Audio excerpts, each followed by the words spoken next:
Mimi, for the entire stay-home order to be lifted, the governor wants to see testing ramped up by about 5-fold right now, and that is a pretty lofty goal and tough to reach. That's why some labs are stepping up to try to help with testing. Tracking COVID-19 and finding a vaccine, it all comes down to testing. Governor Inslee has said his goal is to see Washington performing 20 to 30,000 tests per day statewide in order to lift most of the physical social distancing measures. Right now, the state is seeing around 6,000 tests per day. The government has said repeatedly, anybody that wants to get tested should be tested. But the fact on the ground is that's not what's happening. Paul Song is trying to help. He's CEO of a joint partnership between Anesis Spine and Pain Care and Atlas Genomics, now offering the first drive-up testing site for anyone, regardless if you're showing symptoms. Schedule a $99 appointment online at one of 4 sites like this in Renton and get a COVID-19 test without leaving your car.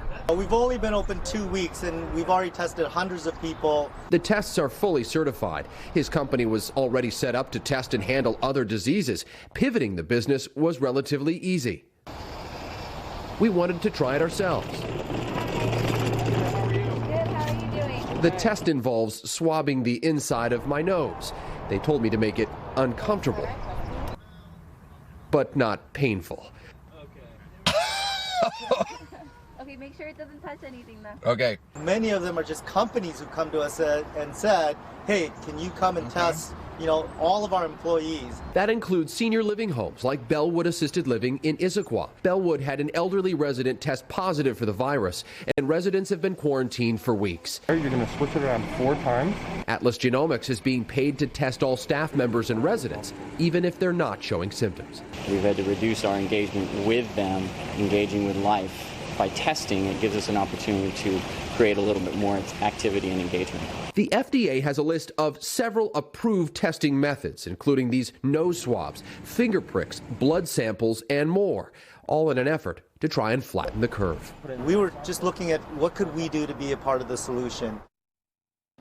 And Mimi, I contacted the Department of Health, and they say testing, of course, is good, but they insist there is little value to testing asymptomatic people because you can be sick for 5 or 6 days before showing symptoms, and in that time there is a probability of a false negative. DOH says it needs more capacity to test at-risk people. But Mimi, it was results in less than 24 hours. Accuracy, they say, is really high, and I am negative. Well, that's good news. I guess I'm just wondering, just watching your reaction as you were swabbing your nose. Was it painful? Was it uncomfortable? No, it's all worth not painful, but I'm just like curious. I said.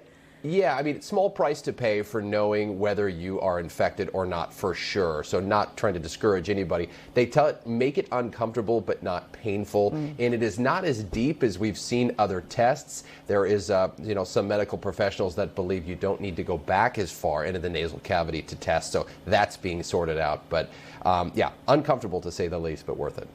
All right. Thank you, Jake. The leading infection